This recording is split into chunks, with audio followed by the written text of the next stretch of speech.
Today, we're going to be asking the age-old question of, is Shrek a masterpiece? I actually did rewatch this film just the other night.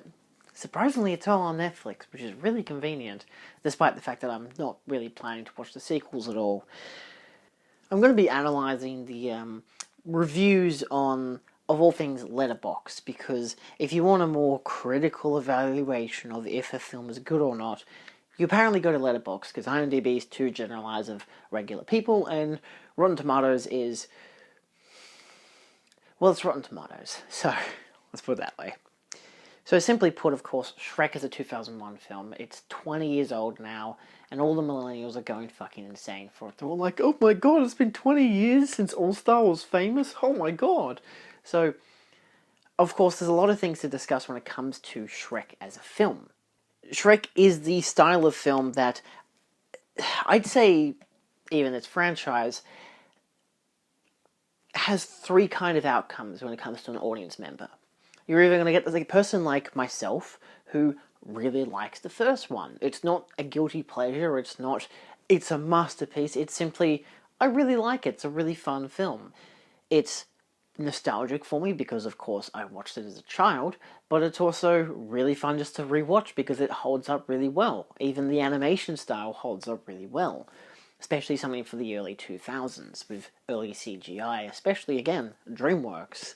So, despite that, they've actually never really had terrible-looking films. They've always had the same kind of quality. Nevertheless, I mean, it depends if you like Shark Tale or not. However, when I look at the sequels, I've never disliked them, but I just don't care as much for them. I've watched, obviously, all of them. I watched them all growing up. I rewatched the sequel, the second film, because it's the only one I've watched the most outside of the first one. And the second one did not stand up as well for me. And that's just kind of how it is. The second one's fine. I think in terms of story, it's pretty subpar, but it's got some interesting gags to it. However, it's filled a bit too much with the pop culture references, and realistically, that's just it. It just feels like a film that's overbloated of pop culture references, rather than having any actual substance, or even enough gags to do with, you know, the whole spoof on the mythical thing, the whole fairy tale element to it. It does have a lot of that, yes, and I do appreciate that stuff, but unfortunately it's still overcrowded with pop culture references, so it's just not as ageist, not as timeless as Shrek is. And then you have, of course, the third and fourth films. There's a bit of a dichotomy of these ones. I've heard that a lot of people really don't like the third one, or that a lot of people really do like the third one, and that people are pretty okay on the fourth one. It can either be argued as really bad or really good. I don't really know. Again, I'm going to look at the Letterboxd rankings, but I'm mostly going from my current perspective. I really like the first one. It's a film I'd give 4 to 5 stars out of 5. As a guilty pleasure, it would be, you know, as a masterpiece because it's Shrek, 5 stars, of course. But after rewatching it more with a, you know, critical mindset the other night, it was more of a 4-star film. I really dig it. I think the story holds up quite well. It has obviously one predictable cliche, but outside of that, it's quite a nice film. The second film I don't care as much for. I think I've personally rated it 3 out of 5 stars. It's just, I think it's just a bit of a letdown. I do like it, of course. I've always liked it. I just don't care as much for it. And I remember I watched it, I think... shit, was it last year? No, it must have been 2019. I believe I watched it. And it was the same night I think I watched Knives Out with my mate. And I had just finished it when he came and picked me up. And we're talking about it the whole way home. He's not a particular fan of the franchise. He thinks they're overrated, which is fair. You know, everyone has their opinions. And we were, like, analysing the second film, and I was like, it just feels a lot less impactful than the first one. Obviously, the second one goes in a different direction. I like that. It expands its universe. It does everything a sequel should do. Expands on the characters, expands on the universe. It's actually quite good in that element of what it consists of as a story. It just is too cliche for me and too worn down by boring stuff, and my mum is trying to get my dog's attention so she can walk them, and that's really irritating me. Nevertheless, then we get to the third one, which I think I've only watched it once, maybe twice now. it's been a long time since I've watched it, so I don't have much of a thought on it. But I never disliked it. I don't know if I care as much for it as I do the first two films, or I don't know, it feels like a Toy Story 3 idea for me. It's decent enough as a third film, concludes it enough if it needs to. It's nice, but I still prefer the first two. Then we get to the fourth film, which is more or less sure, Shrek Forever After. Good title, really. Even Shrek the Third is a pretty funny title. Like, at least they went with something with their titles as well. And I never minded the fourth one. I thought it was cool. I thought it was fine. I think it came out when I was getting more into my early to mid teenager years, where I didn't really give a shit for Shrek and kids films as a whole. I had a whole set 5-year period where I just did not watch a Disney film because I didn't give a shit. I'm like, they're all for kids and stuff. Yeah, it took me to be a fucking film nerd to actually give a shit to watch animated films again, unless it was anime, of course, because anime was cool in high school. Anyway, to be fair, it's still pretty cool. Depends on what you're watching. I mean more the specific of Ghost in the Shell and Akira and shit like that. Nevertheless, there were again 3 types of audiences, I think. There are the ones who really dig the first one and think the rest of them are pretty okay. There are the ones who think the first one's overrated, but the second one's a masterpiece. And there are also those who think the third one or the fourth one's a masterpiece, but that's not really as argued as the second one's a masterpiece compared to the first one. Like, the first one's overrated. Oh my god, the second one's the masterpiece. Like, as if you're at a fucking hipster conference or some shit and they really just dig Shrek 2. Look, I'd leave if they really dug Shrek 2 over Shrek 1, let's be honest. And then, of course, there are those, like my mate, like the current Guardian writer who everyone bagged on Twitter for saying that he thought that the first film was overrated.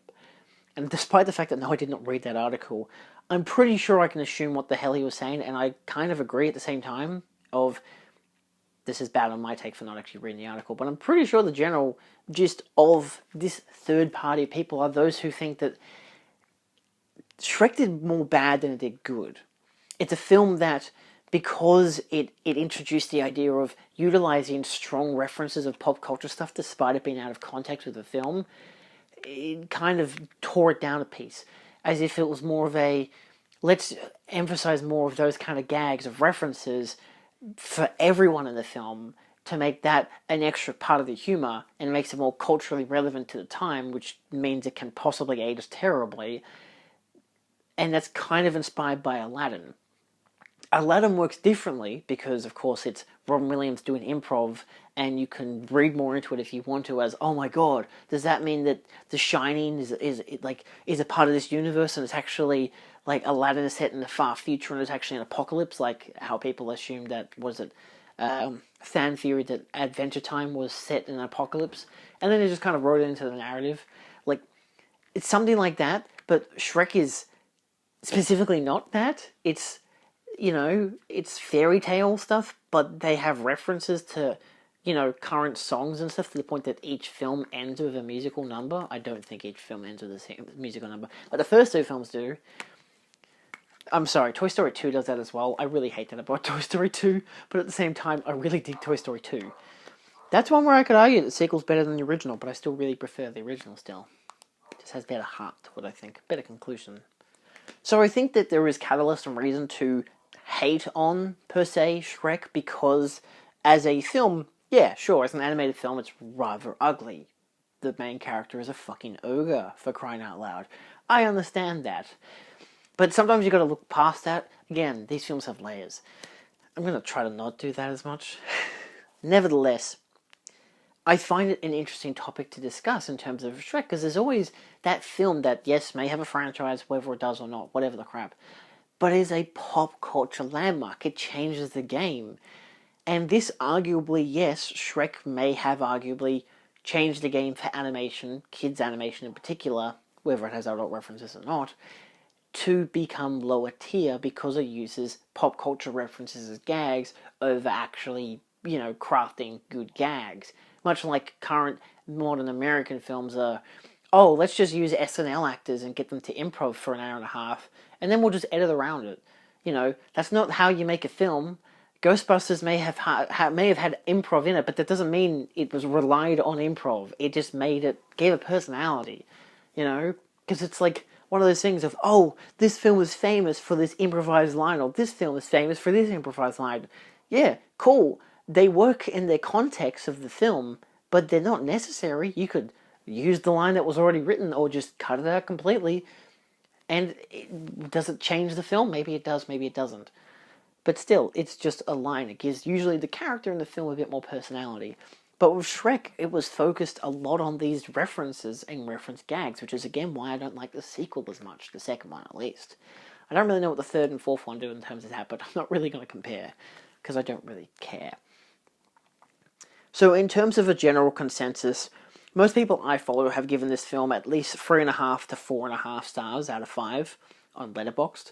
It's got an average of 3.9 with a strong tier towards the 4-star mark. At least 93,000 people gave it 4 stars, whereas you have 63,000 people gave it 5 stars.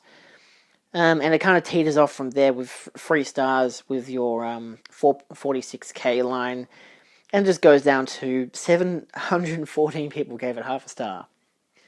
So there's always going to be people like that. Again, my mate, has he reviewed on this? No, he hasn't. Wow, interesting. He should probably actually review it.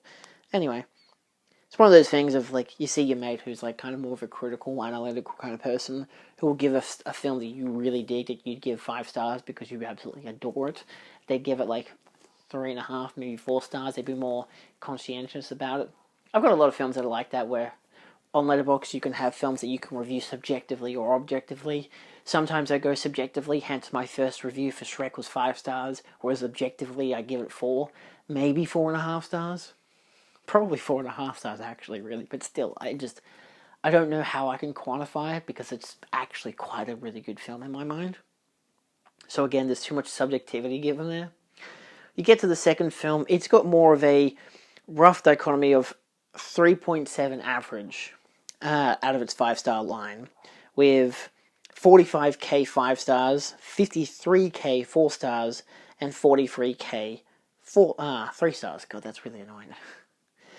And the majority of the people that I follow there's 2 5-star reviews in there, and a mixture between 2.5 to 4 stars. Only 2.5. I think I personally, I gave it 3 stars when I watched it, and this was again, 2 years ago?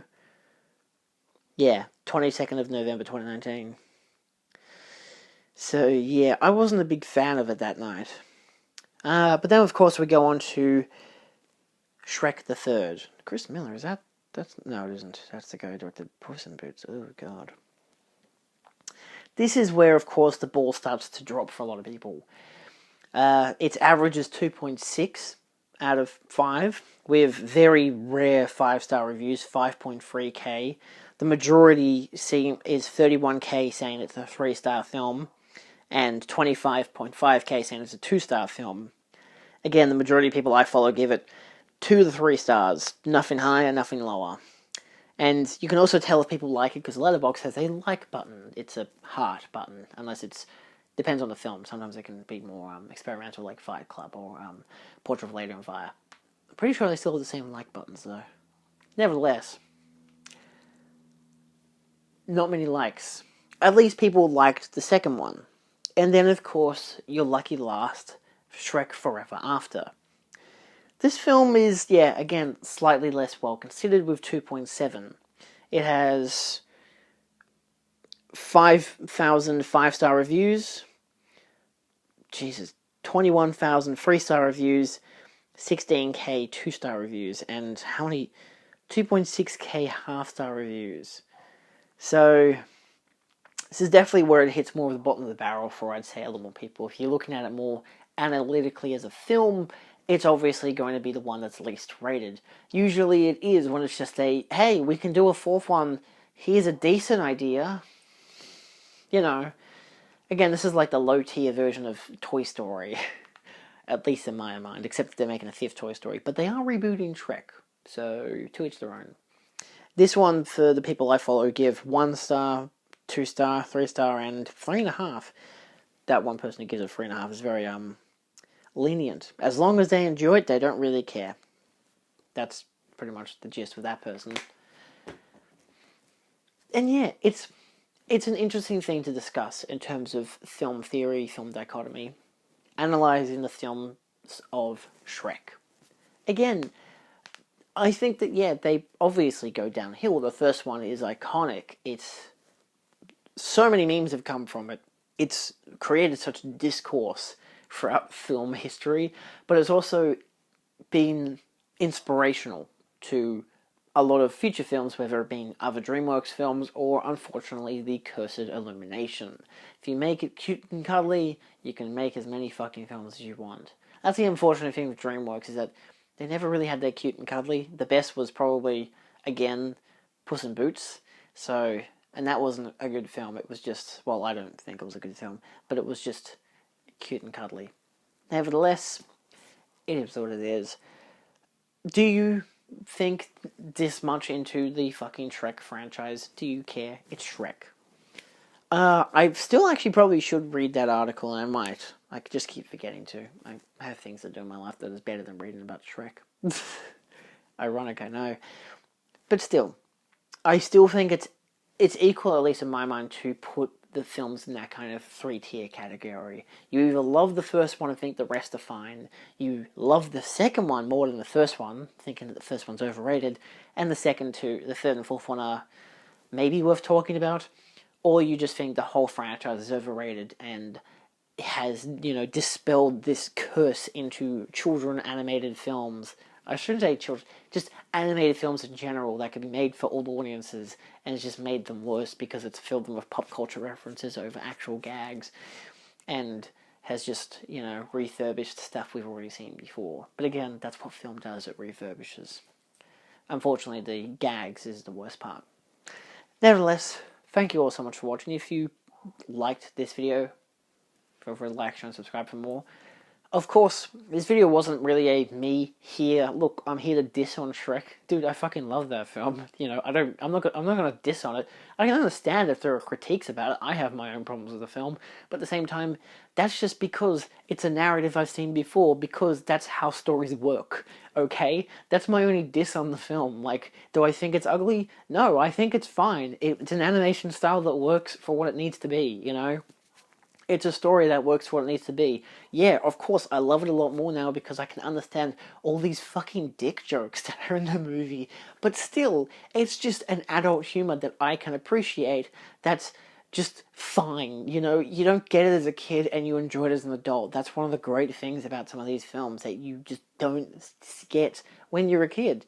You don't get dick jokes when you're a kid. You shouldn't get dick jokes when you're a kid. But when you're an adult, or at least a teenager, suddenly, wow, holy shit, there were so many dick jokes. And I think that's why the film really boomed again in, 2015, 2016. You had those years where my generation who grew up on the film, or at least probably the people who were a bit older than me, maybe in their mid-20s now, grew up on that film. Maybe they were probably 5 or 6 when the film... Maybe, yeah, I'd say 5 or 6 when the film came out. Suddenly they're watching it 10 years later, or 10, 15 years later, and they're realizing all these adult jokes that are in it, and they're like, holy shit, let's meme about this. That's just how it works. The adults at the time would have seen it and would have gotten that as a whole picture. Maybe there's nothing more for them to carry on into later rewatches. Maybe there's someone like, hell, my family, if it's on TV, we'll watch it. Not as a family, it might just be on when we have switched to some Foxtel. Which has happened, that's what happened 2 years ago. It was just on, and I think I'd literally watched it 2 days earlier, or maybe I watched it 2 days after because I realized there were so many dick jokes, and I'm like, oh my god, this film is so crude, and I just decided to rewatch it, and I was like, oh my god, this film's hilarious. Of course I knew it was hilarious, but funnier now because I actually get more of the jokes. It's great. It's the same with pop culture references. But pop culture references unfortunately date themselves because if you don't like them, if you don't understand the pop culture of the time to begin with, you're not going to understand the jokes when they're played out in the film. Yeah, that's why I don't like the second one as much. Nevertheless, again, thanks for watching. I've got other videos like this where I just ramble for a bit. And I'll see you next time. Adios. If you like the Shrek films, give me an idea of which one's your favourite. Do you like the second one more than the first? What's your jam? Or do you really like the fourth one? Or Shrek the Halls? I don't count the Christmas specials, or the Halloween specials, or the Easter specials, or the Hanukkah specials. Oh my god.